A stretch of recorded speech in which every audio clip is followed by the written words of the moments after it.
All right. Well, we're waiting for a couple of more speakers to join, but I think we're going to go ahead and get started and hope they pop on before their part is happening. So this is Caitlin Bachland from the Great Plains Institute, and we're very excited to be hosting this third webinar in the series focused on a Midwestern clean fuels policy.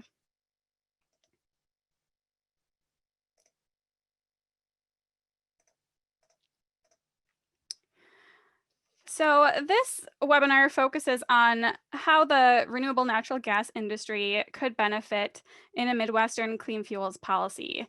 And we have many exciting speakers on our webinar today, so you can see them in front of you, and we'll be introducing them momentarily.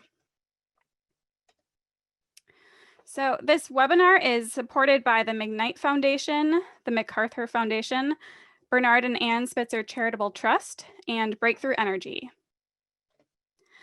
And we also would like to take some time to thank the Coalition for Renewable Natural Gas and the University of Wisconsin for their assistance in organizing this webinar. So as I mentioned before, we have a great lineup of speakers today that are going to be providing some background on their RNG projects, as well as presenting opportunities for the RNG market in a Midwestern clean fuels policy. And after our panelists present, we'll be having some time for Q&A. So at any time during the presentation, if you have any questions, please do submit those through the Q&A form that you can find at the bottom of your screen. And we'll take those at the end and direct them to panelists accordingly. So we're going to start things off with Sam Wade, who is the Director of State Regulatory Affairs with the Coalition for Renewable Natural Gas. And prior to working with the coalition, he oversaw the California Low Carbon Fuel Standard Program at the California Air Resources Board. So take it away, Sam, and I'll click through your slides. All right, I appreciate it. Thanks a lot, Caitlin. It's a pleasure to be with everyone today. Certainly think that the work that GPI is doing on this policy is groundbreaking and critical to really help grow the renewable natural gas industry and promote good, well-paying clean energy jobs in the region. So I'm going to give a little bit of overview and save plenty of time for our distinguished panelists here. If I could have my first slide here. So just a little bit about who we are. Coalition for Renewable Natural Gas is the national trade association for the RNG industry in North America. We advocate for sustainable development, deployment, and utilization of RNG so that present and future generations will have access to domestic renewable clean fuel and energy. And we have a pretty broad membership. We have over 200 members across the entire renewable natural gas supply chain. Some of the panelists are members of ours today. We're very pleased to have them. And we represent over 98% of the pipeline interconnected renewable natural gas projects in North America. Next slide, please. So just to give you all a few key terms, so everyone is on the same page as to what we're talking about, renewable gas is sort of a broad term for anything that can be a good replacement for geologic natural gas. And when that gas is fully interchangeable with conventional gas and can be injected into the pipeline system, we call it renewable natural gas. The most common type of renewable natural gas today is biomethane, which is made from the decomposition of organic materials in the waste streams, primarily in landfills or in diverted organic facilities. Wastewater treatment plants, as well as livestock operations, as I'll talk more about here in a second. Another important renewable gas, which we won't touch on too much today, but is certainly something that the coalition is supportive of, is hydrogen. Hydrogen is not fully interchangeable with the natural gas system in the current infrastructure, but it could be an important long-term energy carrier. Next slide, please. So the way that biomethane, the key type of RNG that's available commercially today, is made is starting with various organic waste streams. As you can see here, food waste, wastewater, agricultural waste, and landfill gas are all important sources. And these numbers represent the total potential of the RNG opportunity in North America. The way that folks take advantage of these waste streams and turn them into renewable natural gas involves sort of either closed vessel digesters with solid walls, as you can see on the bottom left, or lagoons that are covered with sort of a dome, a flexible plastic dome, as you can see in the middle, or landfill gas collection systems shown on the right that basically almost every landfill in the country has to have, but capturing that gas and then using it productively by putting it in the pipeline instead of flaring it. Next slide, please. So we have over 130 operational projects in the North America today, including a few in the Midwest. We'd love to see more, and we think this policy really helped drive a lot more development, as well as a significant amount under construction or in substantial development. This map is on our website, and I encourage folks to take a closer look at where the projects are today. An important fact also is the industry is growing quickly right now. In fact, in the last 12 months, we put more projects online than we did in the first 20 years of the industry's history. And in large part, that's due to programs like the one we're going to talk about today. Next slide, please. So let me dive into how a clean fuel standard works with a little bit of detail here. It's basically a performance standard. It's setting a target for the greenhouse gas performance of all fuels that are used in a region. And the concept is fairly straightforward. The performance standard gets more and more stringent over time, and fuels that have a sort of greenhouse gas life cycle performance that is worse than the standard end up generating deficits in the program, and fuels that are better, like almost all forms of renewable natural gas, generate credits. And this chart is taken from the California Air Resources Board's low carbon fuel standard program, which was one of the first programs to take this approach. And in the middle of the chart, you can see, this is a little bit dated information, but you can see how the weighted average of each fuel has performed along this metric. And you can see that there's a blue bar that sort of shows the range of carbon intensity scores registered in the program, and then a weighted average shown in red. And so at least in 2017, the weighted average renewable natural gas coming into California reduced greenhouse gas emissions on a life cycle basis 56% compared to diesel. And you can see in that range, the bar actually goes down below 100%. And in fact, some renewable natural gas can produce negative carbon intensity, which means it's better than carbon neutral. It can actually take emissions out of the atmosphere as it's made, which is pretty fantastic. So I'm going to explain that in a bit more detail on the next few slides. But the underlying life cycle and carbon intensity that's part of these types of clean fuel programs is really innovative, but it's pretty well established as well. Everyone understands how it works, and it can easily be used in a Midwestern policy. So next slide, please. Just digging into it a little bit more, for the case of a landfill gas project, you can see the steps in the life cycle of a landfill gas project, starting with the recovery at the landfill of the gas itself, and then the upgrading of that gas to make it pipeline quality. There's some embedded emissions associated with that.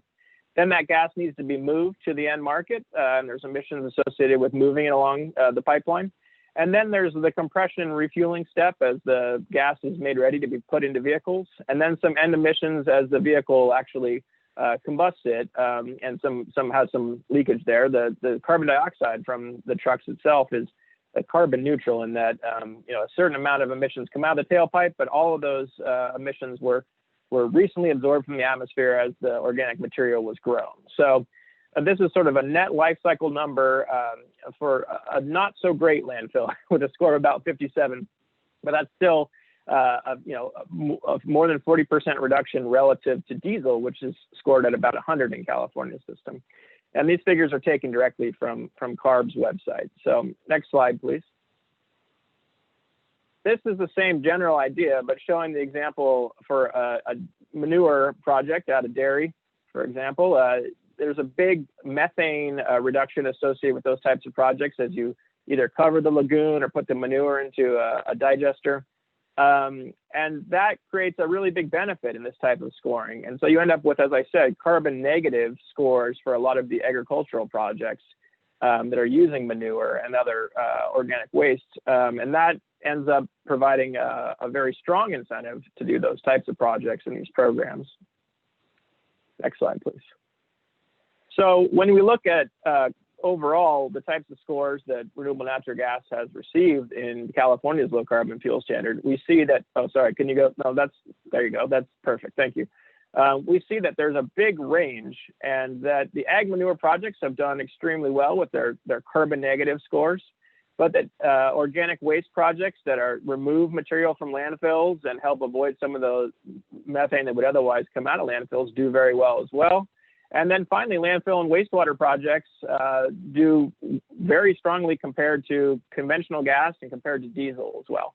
So this is sort of how things have shaken out in California. And all of these types of RNG are contributing to the program and delivering a significant amount of benefits, as I'll get to in the next slide here. Thanks. So in California, the total natural gas vehicle demand has gone up since the program started significantly, as shown in the blue bars.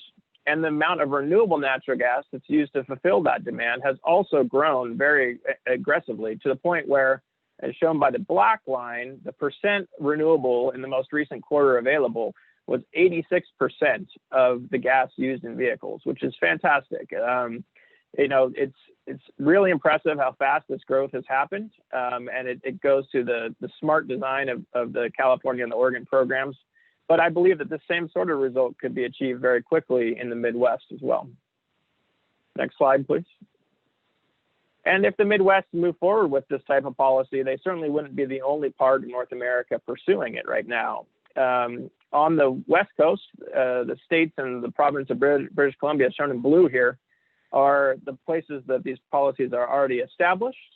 And in fact, Canada as an entire country is considering a similar policy, as shown in the light orange. And then in the darker orange, we have many other states that have already introduced legislation to do these types of programs, including Washington, New York, and Massachusetts, and others that are looking at it carefully, including Colorado. So certainly the Midwest would not be alone in moving these types of policies forward. But I think there's an important leadership aspect that the Midwest could demonstrate by setting up a policy like this, and a unique flavor that the region could bring to the design of these policies. And those with established programs like California, Oregon, and British Columbia closely communicate about how these programs work and often align the rule changes. And having your own policy in the Midwest would give the Midwest a seat at the table to really have those types of conversations and to harmonize the design, maybe in preparation for an eventual federal discussion around these types of issues. So next slide, please. In summary, clean fuel policies are a proven model to support all low carbon fuels, and it works especially well for renewable natural gas projects.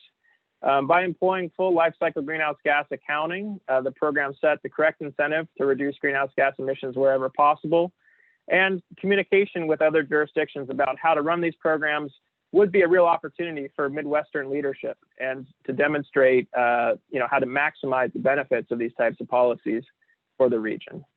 So I'll leave it there, and I will open it up to the next panelist and look forward to moderating the conversation in the Q&A at the end. All right, thanks so much, Sam. Great presentation, and we look forward to having you answer some questions later too. All right, so now I'd like to turn things over to my colleague, Jessie Wyatt, who is an energy planner and analyst at the Great Plains Institute. And she's also an expert in data and geospatial analysis with a specialization in energy and climate. So take it away, Jessie. Awesome, thanks, Caitlin. Making sure my audio's working, you can hear me? We can, it's a little fuzzy, but it'll work. All right, I'll try to get closer. So as Caitlin introduced, I'm Jessie Wyatt, energy planner with Great Plains Institute. We can go to the next slide. So Mr. Wade did a great job of laying out sort of, what is clean fuels policy? What do these scores start to look like for RNG? So there's going to be a little bit of overlap, but I think it's so important to dial back and revisit what does clean fuels policy mean for the context of the Midwest. So we talked about how it's a market-based policy that provides this valuation to any fuel. So a portfolio of fuels with a greenhouse gas advantage to the standard, which is going to be your gasoline or diesel. It does that by setting the standard for reduced carbon intensity over time, something that is worked out through the course of the policy development. And that credit market, which is established, creates incentives for fuel producers to lower their carbon intensity. So how can we be more efficient in our processes? How can we switch to lower carbon fuels or feedstocks? And what does it look like to decarbonize fuel and feedstock supply chain? So it really pushes and drives that innovation in process for fuel producers. And then that ultimately, as we all know in this call, is going to result in the reduced use of those higher carbon fuels and support that commercial deployment of lower carbon alternatives. Next slide. So one thing we really like to look at, as folks know, this is one of a series of webinars, and so thinking through how we can convey this information really visually. How does this policy really work? So this graphic is showing carbon intensity on the left axis over the policy timeframe. It's showing the carbon intensity standard as that thick black line, and then it sort of creates these two zones. The zone above the line is the area where fuels are generating deficit, so they're not in compliance with the standard developed. And then below is this huge opportunity zone, right? So fuels below that are generating credits proportional to the difference of their carbon intensity as it relates to the standard. So just really helping understand kind of what that looks like really visually. Next slide. We look at historic credit markets when we're thinking about this type of policy in the Midwest. So as Sam talked about, kind of where are other policies like this already deployed, and we know in California and Oregon, we can look back at the historic credit prices. So credits, as they're assigned based on the volume of fuel and reduction from the CI baseline, as I sort of explained, they can fluctuate according to how the market is operating, like many market mechanics. But what we've seen in the two states where we have this data is that there's been significant growth in the credit market value price since the policies have been adopted. So you're seeing a table and then a subsequent graphic with that same data that just shows a constant upward trajectory of the credit price or what that carbon equivalency is being valued at in the marketplace as the policy stays in place and as the carbon intensity or standard for California, for example, becomes more stringent over time. Next slide. So Sam talked a little bit about this. How do these fuel CI calculations work? He talked about the greenhouse gas lifecycle assessment, or GHG LCA. This is the common methodology used to provide an estimation of the entire suite of greenhouse gas emissions associated with the fuel from feedstock production, refining, and use. And that whole portfolio or suite of emissions is referred to as well to wheel. We utilize at GPI and in California and many places a model. Well, California has a slightly adapted version, but we're going to talk about the Argonne National Laboratory's GREET lifecycle model, and that calculates the well-to-wheel carbon intensity of fuel production pathways, and that accounts for the entire use phase for drivetrain efficiency, so miles per unit energy, and that's shown in this graphic at the bottom. So starting with the extraction all the way to the user driving that vehicle is the well-to-wheels life cycle. So really standard process and used for calculating the carbon intensity of various fuels. So that's kind of the back end, how are we getting these numbers? What do these numbers mean? And then we have to take that and translate that analysis to policy. So as sort of a caveat, Sam presented some numbers that are currently certified pathways in California, and we at GPI conducted an exercise to explore what various pathways for alternative fuels would hypothetically score, looking at existing pathways, but also looking at or using the GREET tool and best practices around production processes or opportunities for cleaning or greening production processes. So where would CI or carbon intensity scores fall for various alternative fuels? The caveat being that these are not prescriptive of policy or legislation, right? Any participant in a CFP, either existing or to be adopted, opts into the CFP, and they're then evaluated, and they receive a unique pathway score or carbon intensity score. So these are not saying that this is the score that a fuel should be assigned, but is informed by existing fuels that participate. Just wanted to make that very clear. And then explain how, it's producer specific, and that we're using the GREAT lifecycle model from the U.S. Department of Energy and Argonne National Lab to be the primary tool for conducting those LCAs of fuel production pathways. All right, next. So we started doing this for natural gas, the intent of this webinar, and had to start by drawing a really important distinction across the different types of natural gas fuel options. So it's a lot of text on the screen, and I'm not going to read it to you. You're welcome. But we did want to make a note that there is, 4 primary types of natural gas fuel options. We have conventional fossil natural gas, which is already in use.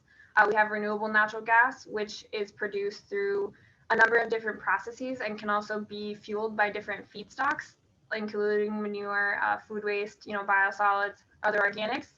And it can be either compressed or liquefied. And then that gets into how the fuel is distributed, and it can be done in primarily one of 2 ways. So we have compressed natural gas, CNG, and that's what it sounds like. You compress the gas to a proportion of its volume, or liquefied natural gas, which is achievable through supercooling, and it's in liquid form. That is not currently modeled in this analysis. We have received feedback that there is interest in understanding how an LNG would react or respond or participate in a Midwest CFP, but just noting that it's not in today's presentation, but on the radar. So that's just the context. We're going to use some of these acronyms here, and throughout the next couple of slides I'll walk through. So what we actually did to understand how natural gas could participate in a Midwest CFP was start to look at various fuel pathways. So a description of each of those follows. We looked at conventional natural gas, which is your fossil, typically drawn from wells, are extracted as part of the crude oil production process. We looked at what GREAT defines as their default, which is sort of an amalgamate of a couple different feedstock inputs. I won't go into the technical specifics, but if you just plugged in renewable natural gas into GREAT and spit out a carbon intensity score, you get a specific value. And then we looked at 4 specific feedstocks. So we looked at yard trimmings, so produced through R&D, produced through anaerobic digestion of yard waste. We looked at animal manure, also anaerobic digestion of animal manure. We looked at food waste and organics, and then specified that it was a dry digester.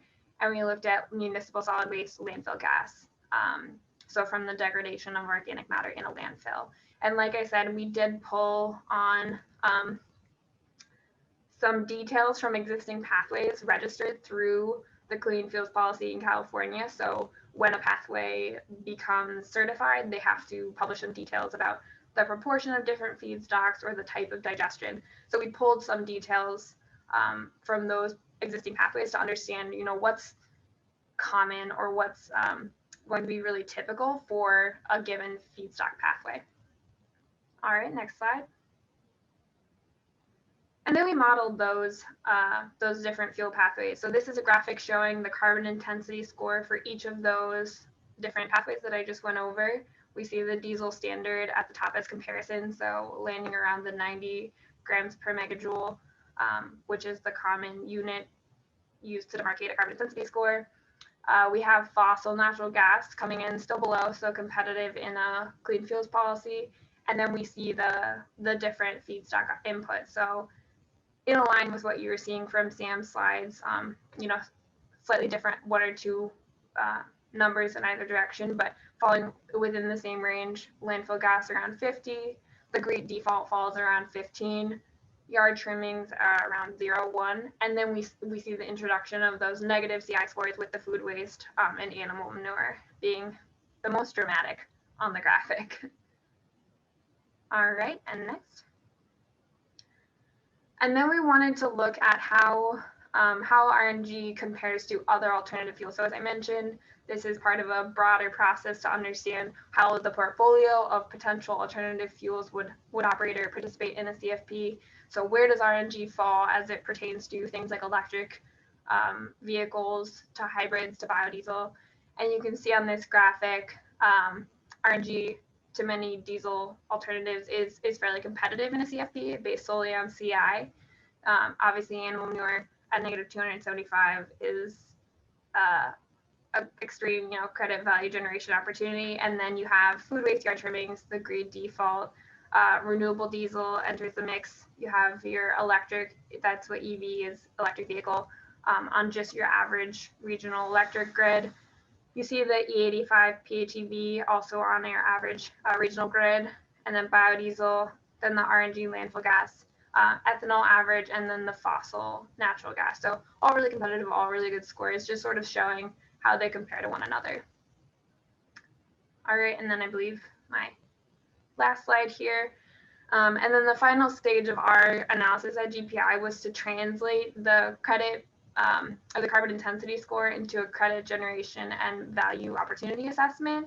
So we looked at understanding the trends of historic credit market prices in California and Oregon. Where would we see or project that a Midwest credit values would fall? We sort of settled on this range of $100 to $200 per ton, and that's per ton of CO2, carbon dioxide.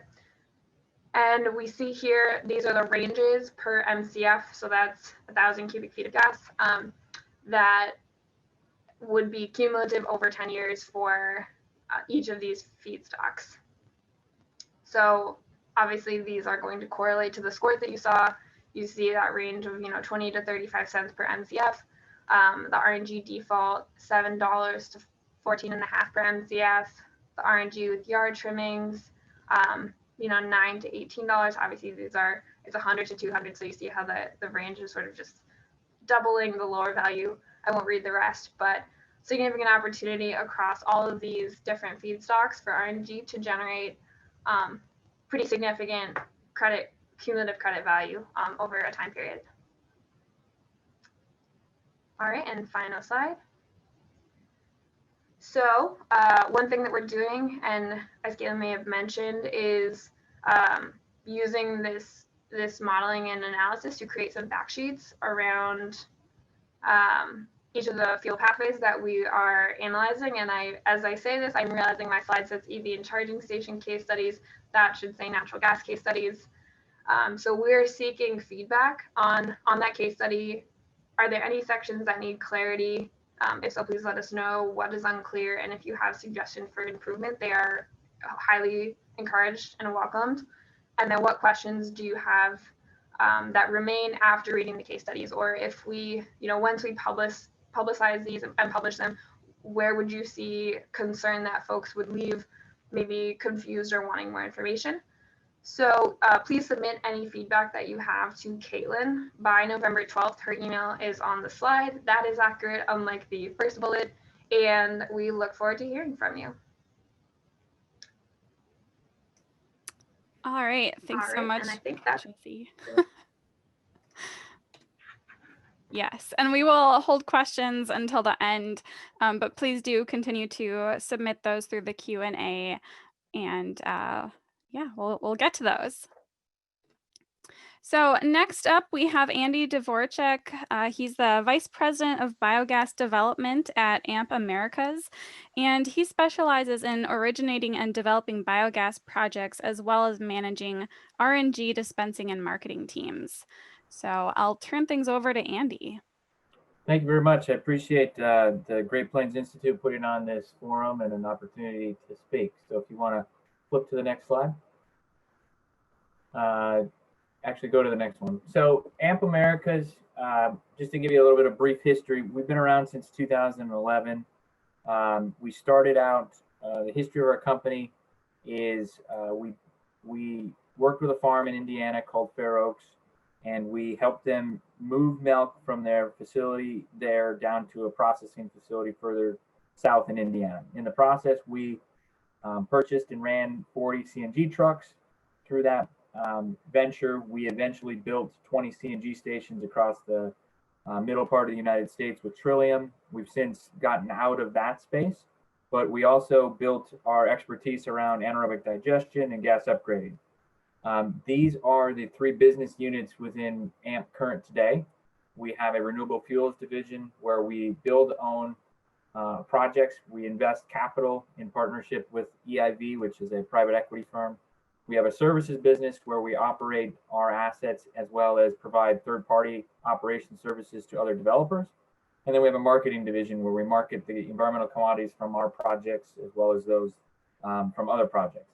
What makes us a little different in this space is we were the first ones ever to take renewable natural gas from a dairy facility and go through the LCFS process as well as the RFS process. And so we learned a lot in the process, and we also lost a number of fingers and toenails as well. So next slide. So this again just gives you a quick snapshot of who we are. What is interesting in this slide is more of the information along the 2018, 2019, 2020 timeframe. That's where in which we did our restructuring. We sold our assets, our CNG stations to A&G. We raised another 74 million to go along with the 47 we'd raised before. And we brought a number of projects beyond the Fair Oaks online. Next slide.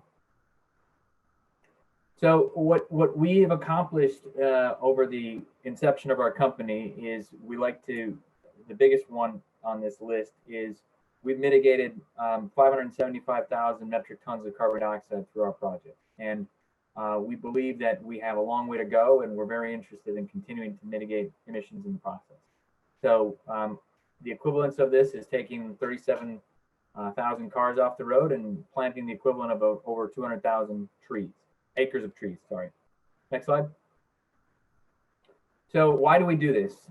We do this because on the left side, you can see on the slide, transportation is taken over as a CO2 emitting factor in the United States. This happened in the 2018-2019 timeframe and looks to continue to be the predominant emitter of greenhouse gases. We work with large heavy-duty vehicles and supply them with renewable natural gas. Renewable natural gas in those vehicles, the large heavy-duty represent over 50% of emissions, but represent only about 1% of the vehicles on the road. Next slide. So I don't want to get into too much detail on this slide. We do this because of RFS, and we do this because of LCFS. I'm sure everybody on the call has a deep understanding of this process, but I can go into some details and some additional questions. Next slide. So I wanted to give a quick snapshot of some projects. This is the Fair Oaks project in Indiana. This project manages upwards of 20,000 cows worth of manure, has a number of digesters and a single gas upgrade facility. I'm sorry. Next slide. This facility is a new one we commissioned in 2018. It's a new digester with an innovative system for moving sand and agitation. This supplies gas to the existing gas upgrading system on the previous slide. In the background on the picture on the left, you can see the old digesters that were originally built when we started operation in the 2010-2011 timeframe with Fair Oaks. Next slide. This is a project also commissioned in 2018. We manage manure at this facility for about 16,000 cows across 3 farms. Single gas upgrading facility, different technology here than the one we use at our Fair Oaks facility. This is a membrane system where the other one is a water wash system. Next slide. And this is our newest project. This project is in Minnesota.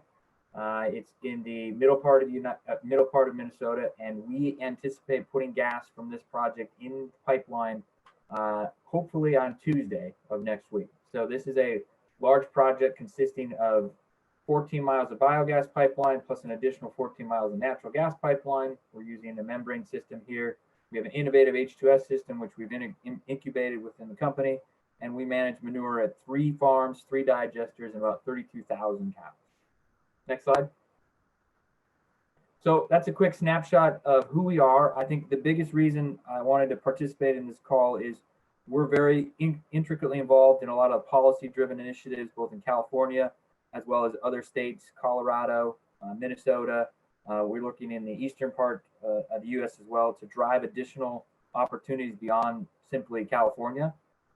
We need more demand for our gas. We need more initiatives and more revenues to help stimulate these type of projects. So very interested in the work of Great Plains. We've also worked closely with utilities, in particular in Minnesota, in trying to bring on new tariffs and new opportunities to get into the pipe. So I'll leave it there, pass it on to the next person. All right, thanks so much, Andy. And great to hear that the Minnesota project is getting off the ground, because we've been following that one for a while, and very exciting. All right. So next, I'd like to turn things over to Brian Nudelbacher. He's the Director of Business Development at US Gain, and he's been driving their company's CNG and RNG business forward for over 8 years by identifying new opportunities for fleets, RNG suppliers, and sustainable organizations. Take it away, Brian. All right, thank you. Next slide, please. Thanks everybody for coming today, and thank you for the Great Plains Institute as well. And similar to Andy's view from a developer, supplier of a renewable natural gas standpoint, I just wanted to touch a little bit on US Venture and what we do, where we come from. So since 1951, we've been family owned and operated and based in Appleton, Wisconsin, and we have 5 main divisions. US Oil, we're a leading distributor of refined petroleum products. US Auto Force, a leading distributor of tires and undercar parts, primarily being tires, with 32 different brands of tires. Then we have a lubricants division, as well as a division called Breakthrough, where we're the experts in managing the energy and information in the global movement of goods.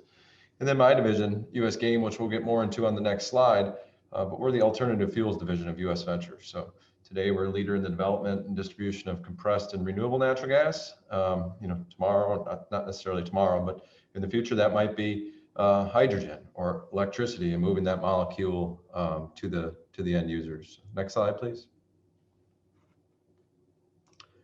So diving in a little bit more on US Gain, we're the leading provider of sustainable energy solutions that reduce emissions for a cleaner world. With representation across the United States and Canada, our vertical integration offers the cleanest alternative fuel and thermal energy at the best value for consumers. On the right side of the screen, you can see the 4, kind of boiling it into the 4 areas that we focus on. And my responsibilities really lie within the RNG development side of things now, where we partner with some of the nation's leading developers, feedstock providers, ranging from dairy operations, swine facilities, landfill gas developers to bring their gas to market, and municipal and industrial solid waste providers as well. In addition, as I said, we're focusing on alternative fuel supply, and we have a team focusing on that, on electric and hydrogen markets. And as those technologies continue to be brought to scale, we need to be prepared to roll out that infrastructure.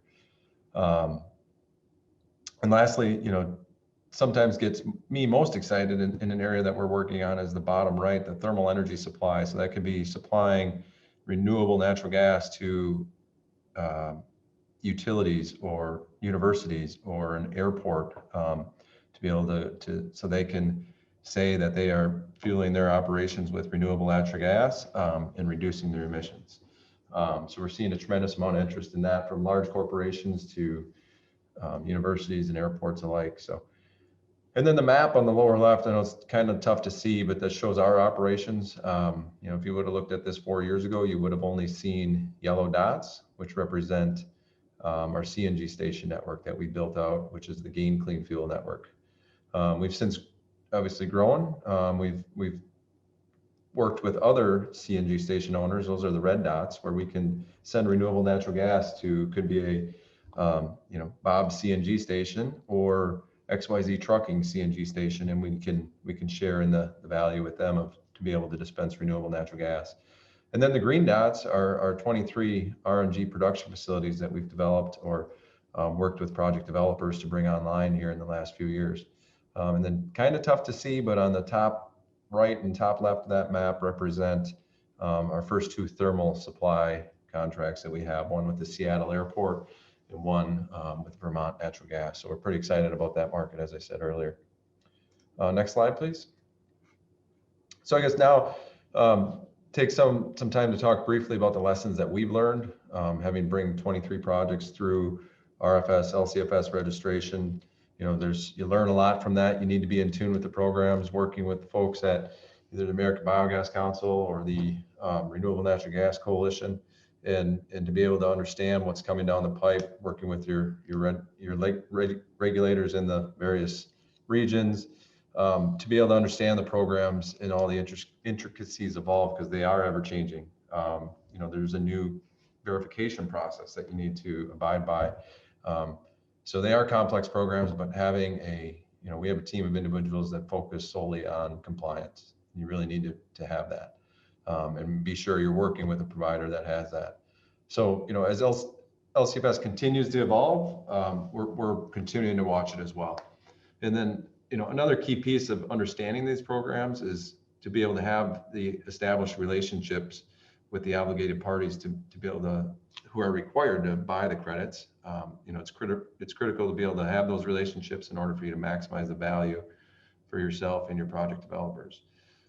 So it really boils down to, you know, three key areas: the development, distribution, and the monetization of credits. And, you know, we feel US Gain is positioned fair in all those areas.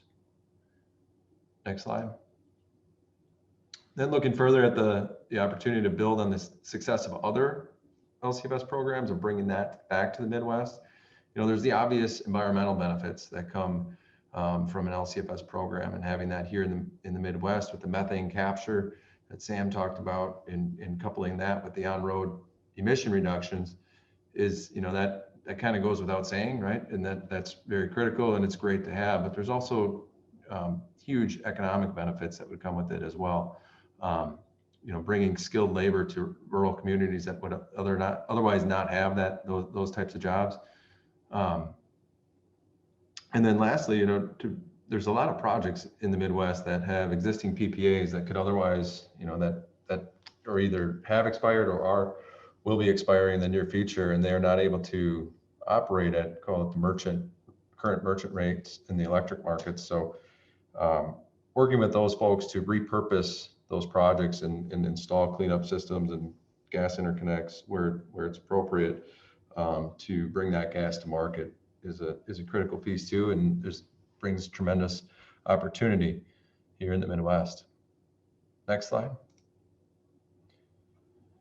So I guess, you know, with all that, it's no secret, right? We're here today that the RNG industry continues to grow year over year, exponentially, and thanks to existing programs and established in California and Oregon, coupled with the RFS, it improves air quality for communities that need it most. And it'd be great to bring that back to the Midwest, and creation of a Midwest program would further accelerate our industry. So with that, I really look forward to taking some questions later. All right, thanks so much, Brian. Next, let's see. We have Brad Plima with Eco Engineers. He is the senior engineer and leads the company's RNG area, guiding municipalities, industries, and project developers in implementing biogas to RNG projects. So take it away, Brad. All right, thank you. No, it's tough to follow those two with some good real world examples of how RNG is being deployed into the US. And so just a little bit about Eco Engineers. You can go to the next slide, please.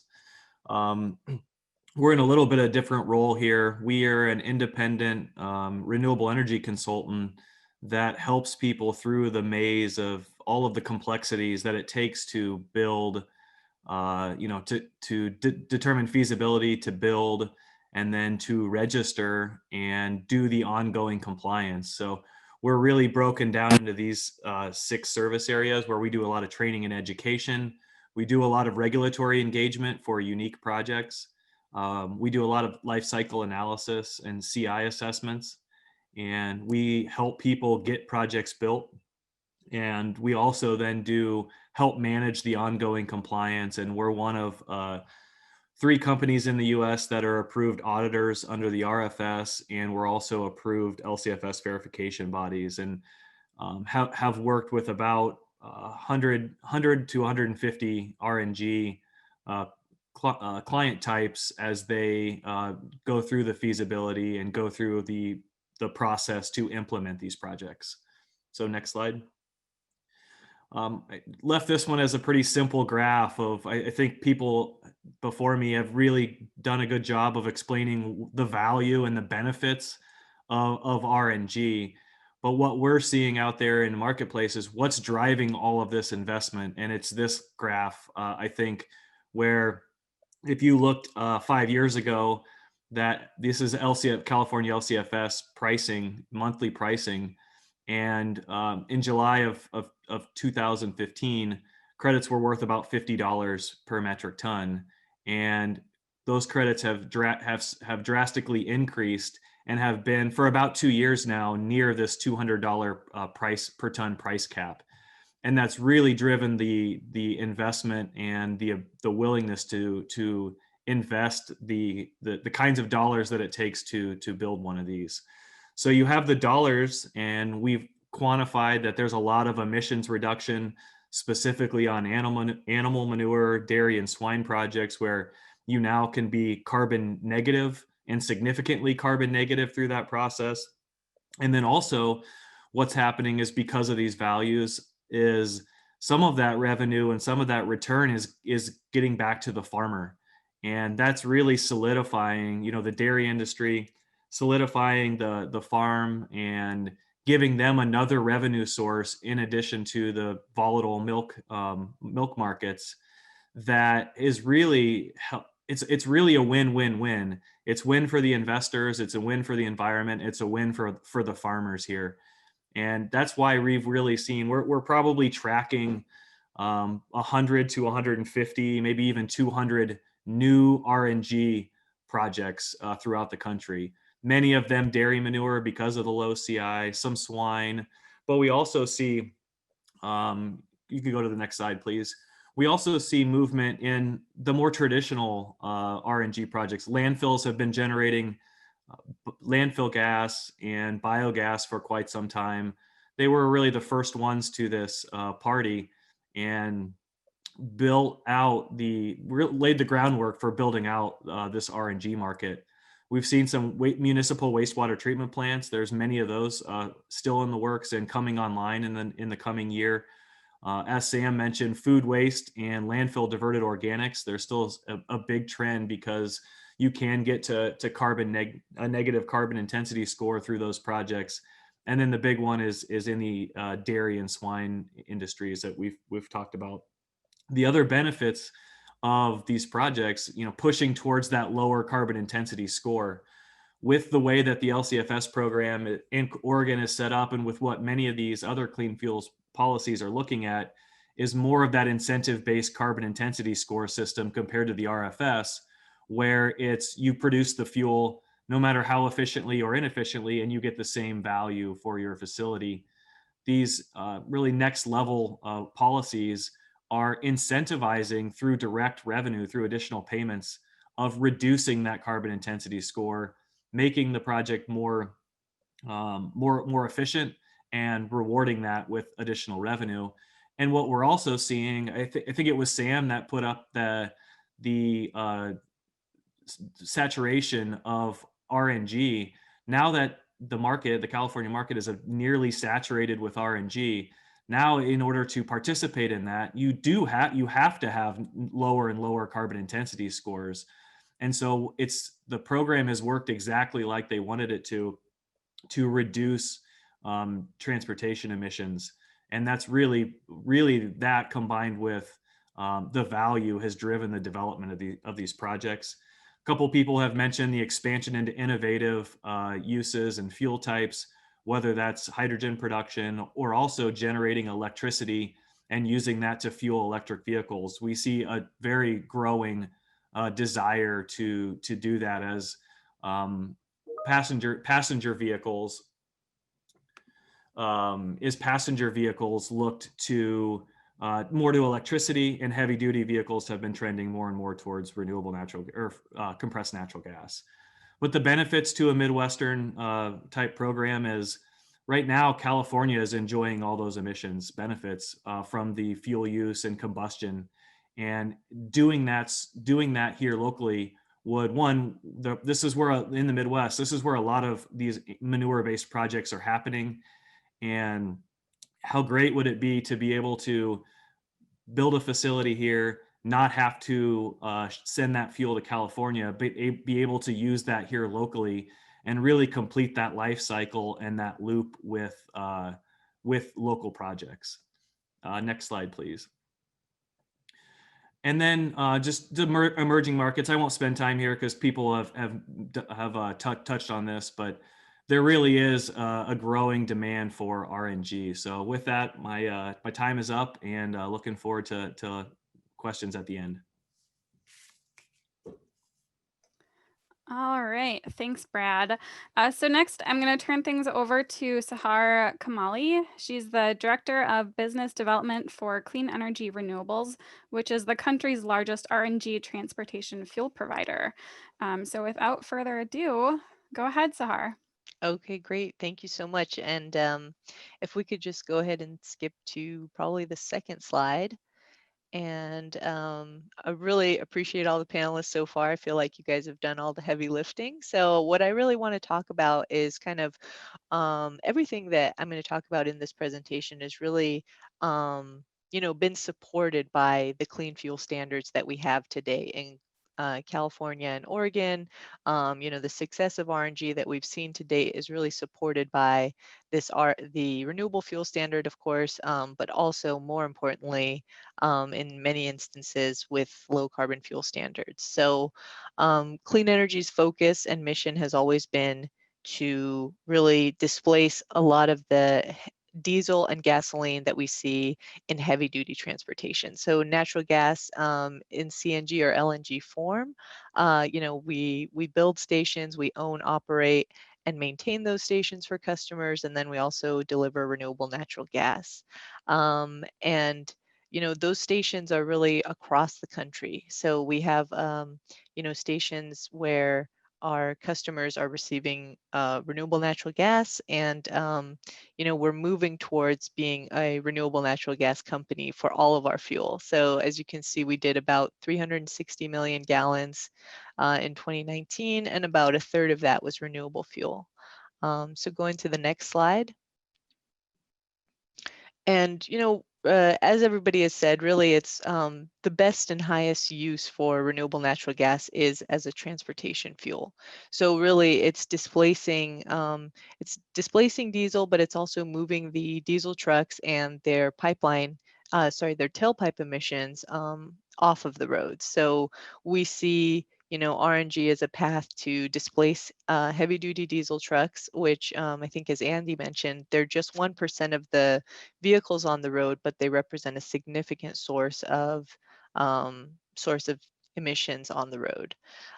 So this is really kind of an overview of what we see as the benefits of renewable natural gas, which is that it is the most cost-effective path to decarbonization. It comes from renewable and domestic sources, and those sources are more and more driving down their carbon intensity thanks to sites like dairy waste, which have unregulated methane that we can capture and use as a vehicle fuel. So next slide. And this is really just kind of our attempt to say that it's really simple. Of course, we all know it's not this simple, but it's kind of an overview of how this renewable natural gas can get sourced and then ultimately be delivered to the vehicle. So there's really a full supply chain and different participants, all the way from the biogas owner. So this is really the raw biogas that needs to be cleaned up, whether it's from a landfill or a dairy project or other agricultural waste. Then there's a development stage where gas is cleaned up to pipeline quality spec, and at that point it's really becomes interchangeable with the geologic natural gas and can be displaced and delivered to any fueling station across the country.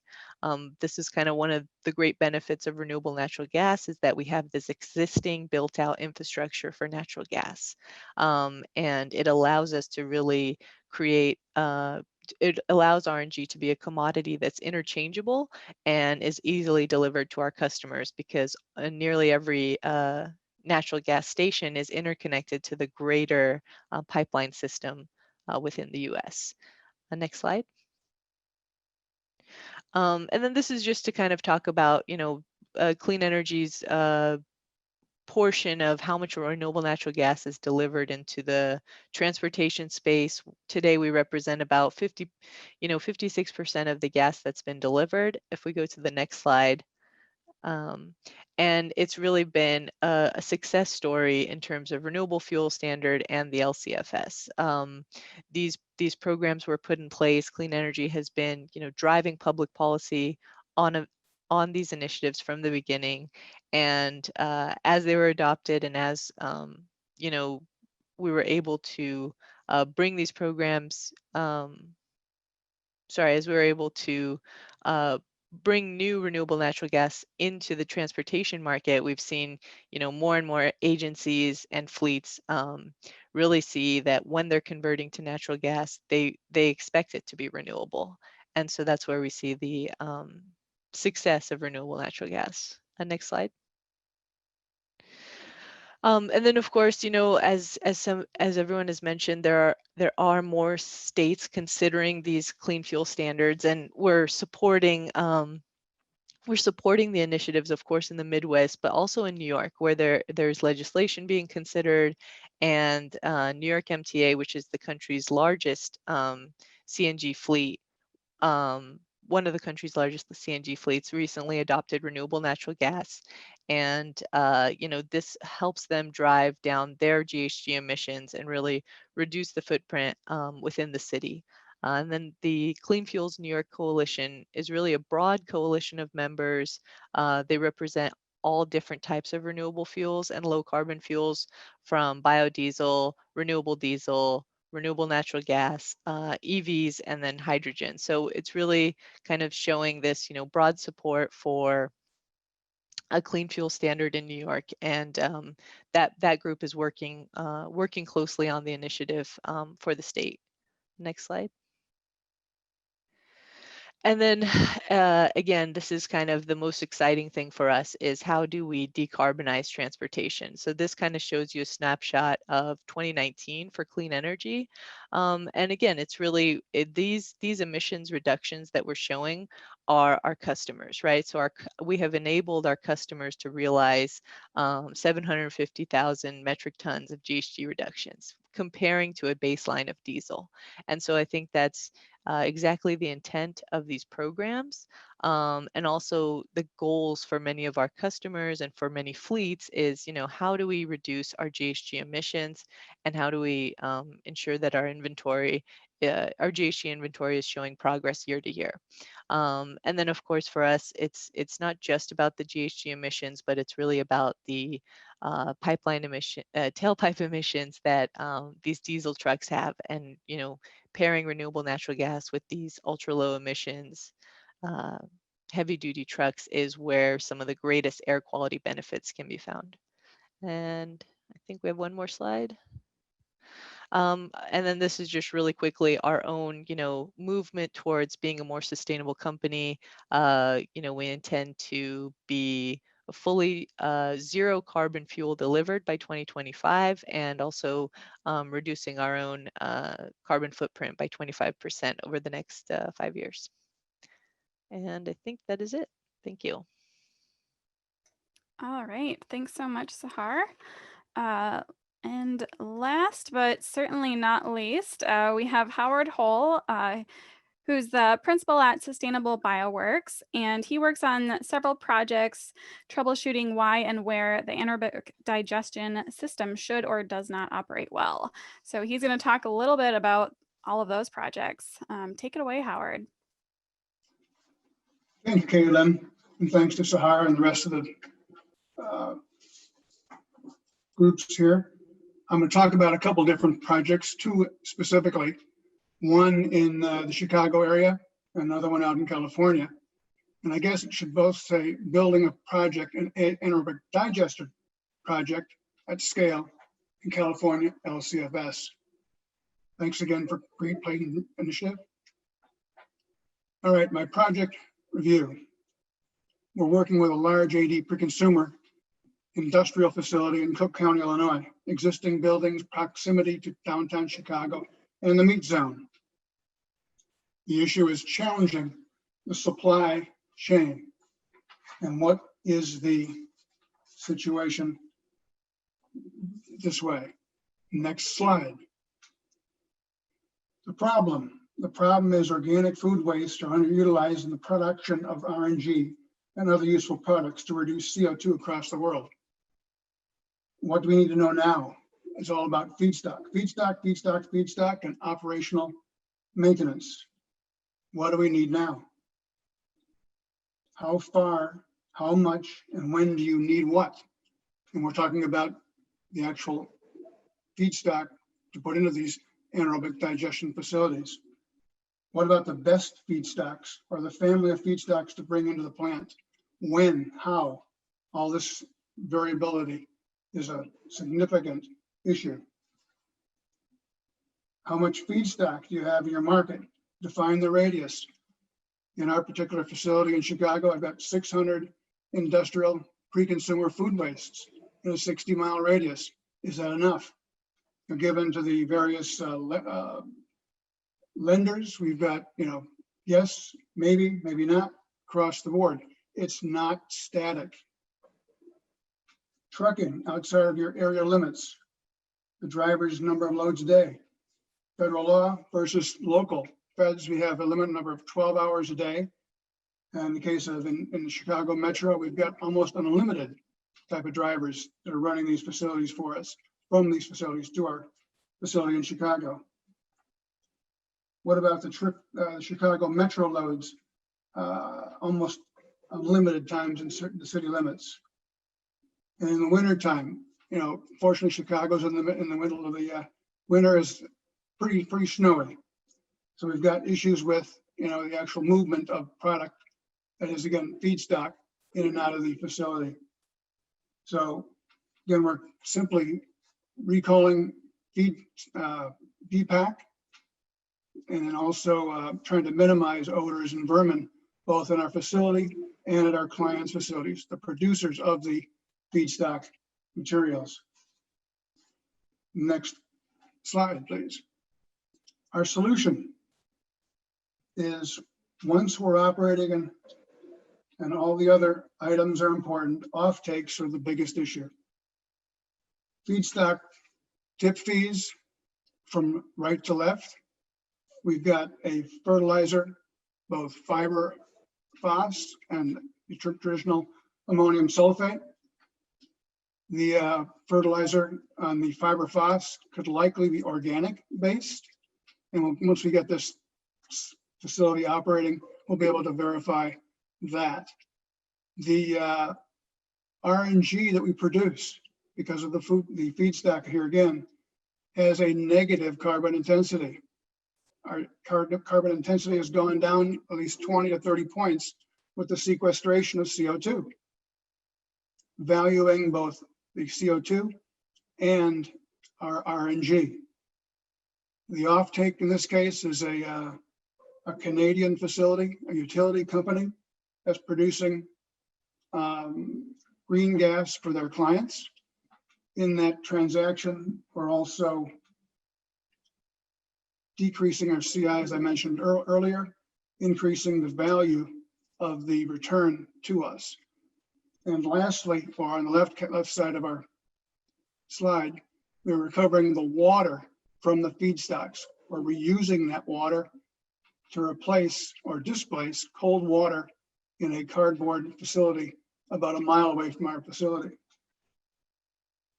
The other thing that we're not talking about here is the CO2, but CO2, as we call it, is a secret weapon and all about negative CI. With the CO2 sequestration, we get another 20 to 30 points on our CI. We do a lot of work with ECHO in those regards. So thanks to Brad and the team in Des Moines. Next slide.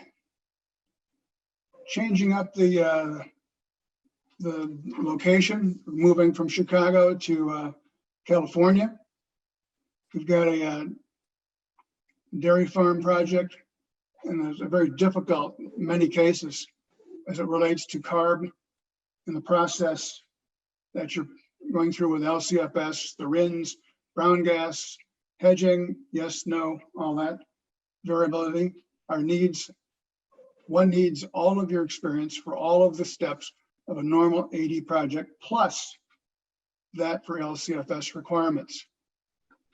In the actual slide, you'll see some lessons learned. You can look at that later, but there's a lot learned here.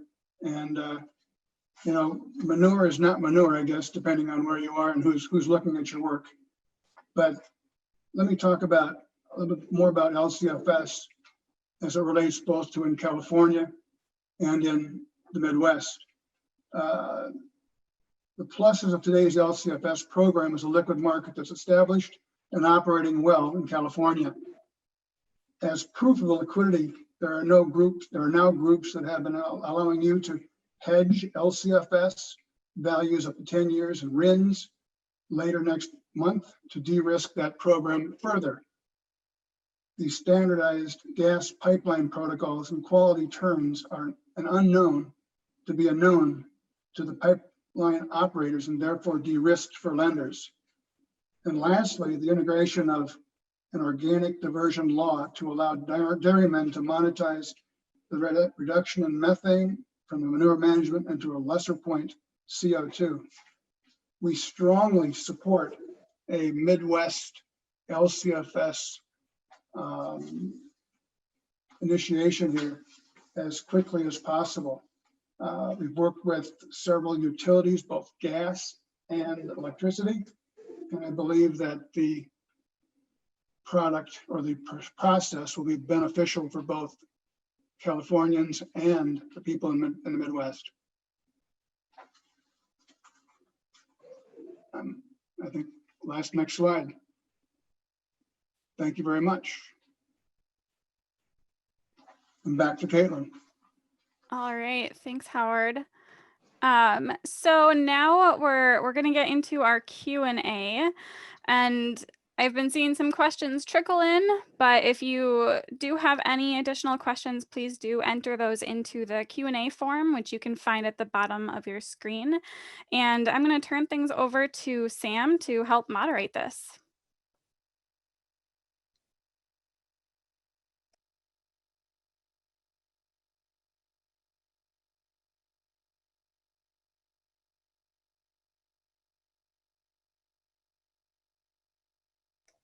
And Sam, you're muted if you're trying to talk. I apologize. I was speaking to myself here. Let me start with a question in the Q&A from Nick Mark. He asks, the LCFS is a carbon intensity standard. In California, has it succeeded in reducing absolute greenhouse gas emissions in the transport sector and not just grams per megajoule? And how do we make sure that increasing VMT, population growth, or other factors don't overwhelm the benefit of reductions in intensity? It's a good question, and I can tell you from my time with the California Air Resources Board that basically the LCFS is a very important policy, but it's not the only one that California has adopted to help reduce emissions from transport. So you also need to look at increasing vehicle efficiency, smart growth in housing to reduce VMT, as well as in the long run, maybe an absolute cap on all emissions through a cap and trade type program, such as what California has. So that's the California solution, is to do all those things in addition to LCFS. But if you look at the actual emission reductions the LCFS has achieved so far and the amount of change in fuels that has been achieved, it's basically been able to keep emissions from the transport sector relatively flat in the state. Just due to that substitution, especially of the diesel substitutes, including RNG. So that's a good story, and I think could be replicated in the Midwest. But certainly, the LCFS doesn't preclude any other policies. Then I also see some good questions here, both from Scott Blankman and from Andrew Larson about the profitability of farm RNG producers. Scott asks, I'm curious what herd size RNG currently is profitable for Midwest dairy operations, and what's necessary for it to be more profitable for smaller operators.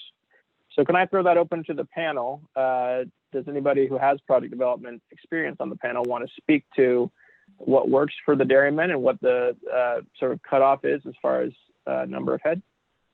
Let me jump in. This is Andy Dvorak with AMP. I think there's a couple important points when you look at herd size and profitability for these type of projects. It's less of an issue of actual herd size and more of an issue of proximity to a point of interconnect,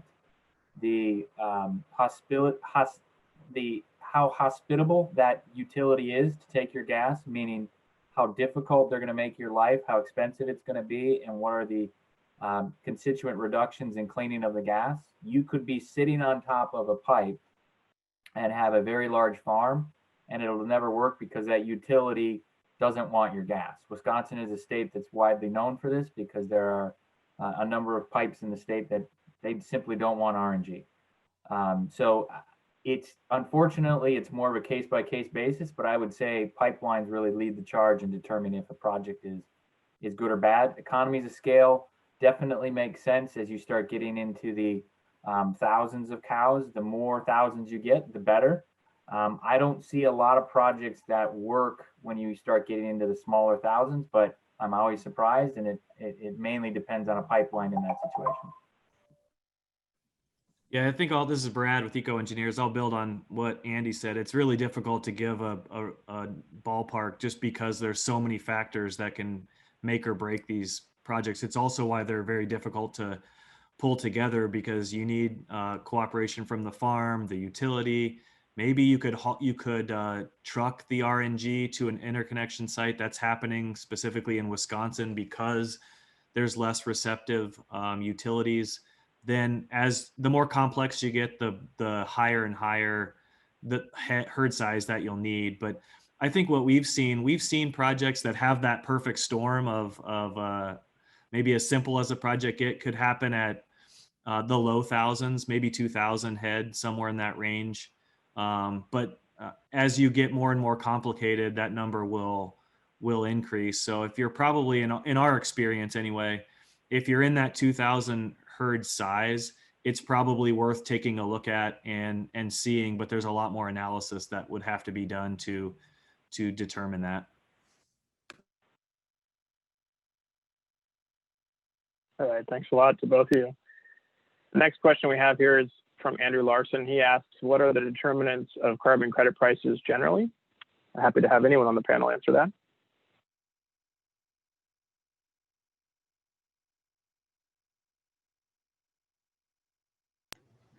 This is Jesse with GPI. I can just jump in. I mean, I think it's probably more intuitive than folks think. So it operates very much like many other markets where you have a starting baseline, and that could be determined by the state or policymaker or regulator. And in some states, there's conversation around thinking about like allowing producers or participants in the fuel market to accrue credit value prior to the start. So that would help kind of create like a piggy bank almost of credit value that would then help set the price once the policy goes live. And I know like Brendan Jordan on the call or other folks could probably speak more eloquently to that than I. But then it comes down to a matter of supply and demand. And then as the standard gets more stringent, folks have to grapple with how to accommodate what the standard is demanding of them, which will hike up the credit price. So it really is sort of your classic, microeconomics graphic where you see the two curves, but maybe other folks want to chime in as well.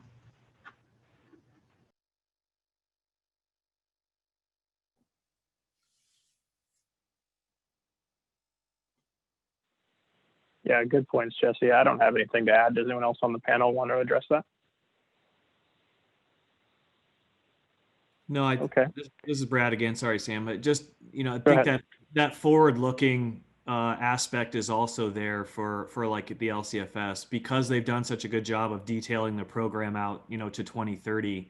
You can, project the demand and the deficits, and so therefore the demand of credits well into the future where you can't do that with the RFS. So that gives more stability to the program.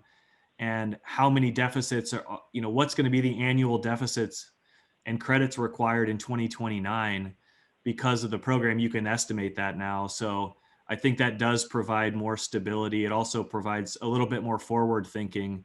That, along with just market conditions, I think are the biggest two factors. Thanks. The next question is from Alan Odur. He asks, what are some of the barriers to adopting clean fuel standards in other states? He says, I'm guessing legislation is obvious, but there may be others, and what is being done to promote greater adoption of clean fuel standards within the U.S.? I'll start on this one, and then happy to have others add. The RNG Coalition is very active in attempting to promote these types of policies throughout the U.S. And we are receiving, I think, pretty good receptions in most states that are serious about taking action to address greenhouse gas emissions or to diversify their fuel portfolios for other reasons. The main barrier really is the complexity of explaining these programs sometimes because, the things like the GREET model are not simple. But now that we have some on-the-ground experience from California and Oregon to point to and the success there, I would say that many governments are starting to take this type of policy very seriously. And just as you saw sort of renewable portfolio standards spreading across the country to promote renewable electricity, we're now seeing interest in doing these types of clean fuel standards across all 50 states. Anyone else on the panel like to add anything there?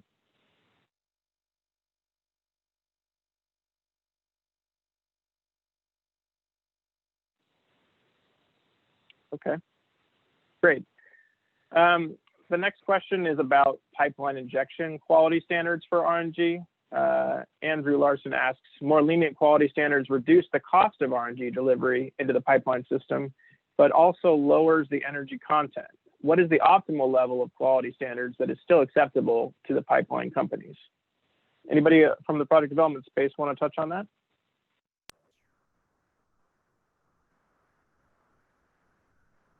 So this is Andy with AMP. One of the inherent problems or difficulties in the biogas space is the energy content of our biogas is in a lot of instances lower than what some pipelines would like. A lot of pipelines like to run at or north of 1,000 BTUs per cubic foot, and a typical project in the biogas space can produce gas in the high 900s, but to produce over 1,000 is not always consistent. And so one of the solutions to this process is where you spike the gas, and that's where you add propane to the fuel before the biogas is, after it's refined, but before it gets injected into the pipeline. The problem with that scenario is your CI needs to adjust for that added fossil fuel usage as a project emission. And so it's difficult. And so one of the things we try to do with utilities is see if we can route the gas to a different location on their infrastructure such that we don't have to spike the gas. And that added cost of moving to a TBS or another location can help a project avoid a CI loss, but it does have an added cost implication. I would say every pipeline you work with, there's definite nuance. You need to negotiate the spec, and one of those specs is the BTU content. The reality is the gas that we typically put into pipelines tends to be a fraction of the gas that moves in those infrastructures, especially if it's an interstate pipeline. If it's a local distribution system, it tends to be a little bit more complicated because they may have gas spec requirements for delivering to certain industries or large end users on the system, and that's where BTU content tends to get problematic. Thanks a lot, Andy. The next question is from Kirsten Bergstrand, and this is specifically for Brian. She says, Brian, you have mentioned a growing interest in electric facilities in the Midwest that had PPAs that no longer do, and they're interested in thermal RNG applications. Do you think there is opportunities for these facilities to, rather than use RNG to produce RNG from wood feedstocks, the facilities, sorry, I'm not reading this correctly, rather than using RNG to produce from wood feedstocks, are they already handling wood waste to generate heat power or both? Is there an opportunity for wood feedstocks for commercial RNG production, essentially? Yes, is a short answer to that. And great question. We're actually evaluating some of that. We have engineers on our team looking at that. with the use of paralysis and things like that to have on-site power production to help lower your CI score. So those are definitely things we're looking at, and encourage you to reach out directly if you have further questions on that.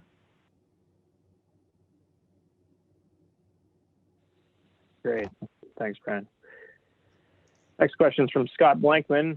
He says, as a follow-up to the utility barriers, particularly those mentioned in Wisconsin, are those interstate pipeline or investor-owned regulated utilities that are subject to state jurisdiction? The investor-owned and regulated utilities have been the most troublesome to be able to get interconnects with, and really rejecting the opportunity to connect with them. And so then by default, we're left with connecting, as Andy said, to interstate pipelines, which comes at a very, very significant cost, because you're sometimes tapping into a 36-inch pipeline with very high pressures, 800 to 1200 PSI, and very stringent gas spec requirements. Great, thanks. I think we have a very general question that probably everyone on the panel has some thoughts on. The question is, are there any notable upcoming new policies or changes to existing policies that might incentivize or influence the future outlook of RNG? I encourage those on the panel who haven't responded to any questions yet to jump in here.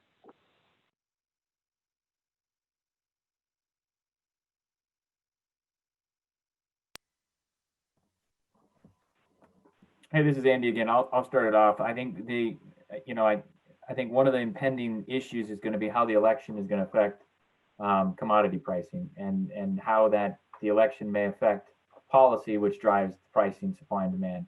The current administration has been very active in the waiver process within the RFS, which has affected supply and demand pricing. That has recently changed because there's a desire from that administration to get the rural vote, which is dependent upon some of the revenues from the RFS.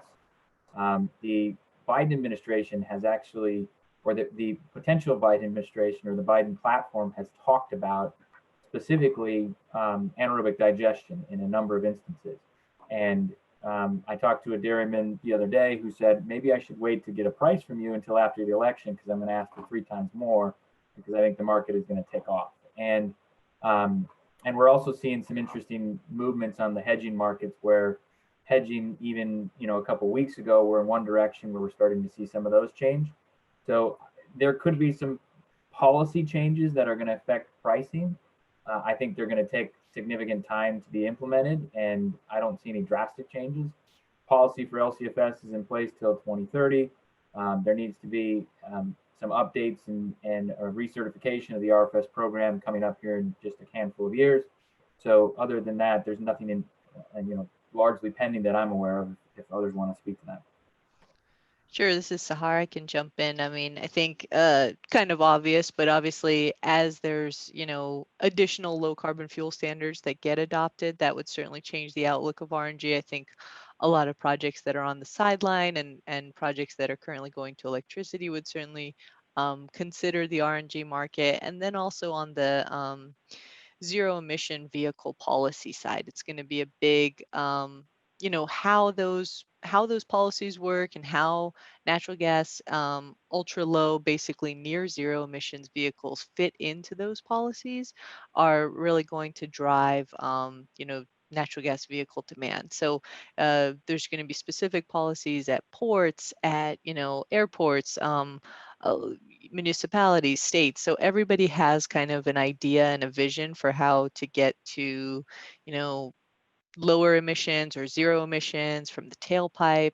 How do we drive down carbon emissions? So I think continuing to be involved in that and making sure that the vehicles that are available today and cost effective today can help drive down those emissions. That's going to be have a significant impact on RNG. All right, thanks a lot, Sahar. So I think we still have a couple of good questions here, but we're almost at time. Caitlin, would you like to sort of close things out?